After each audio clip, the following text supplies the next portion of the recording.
Nasa pangangalaga na ng Bureau of Customs ang lahat ng 12 luxury cars ng pamilya Diskaya na sakop ng kanilang search warrant.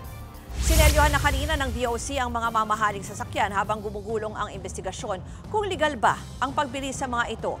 10 sa mga yan ang dumating sa garahe ng mga Diskaya kagabi na galing daw sa talyer. Una nang nakita sa paggalugad kahapon ang 2 lang na sasakyan. Sa inisyal na investigasyon ng Customs, may entry record naman daw sa kanila ang luxury cars pero hindi raw ito makita sa kanilang IT system. Nakapag naman po ay nilagay na sa MISTIG doon sa aming data doon, pagkakaroon ng tentative release yan, papuntang LTO po yung dokumento. Pag na-rehistro na po doon, marahil, kung talagang gagawin po ng ito yung magic, mawawala at mabubura po doon sa data.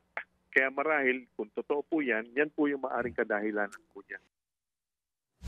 Samantala, magsasagawa naman daw ng parehong investigasyon ng Pasig City kaugnay ng maanomalya umanong mga proyekto.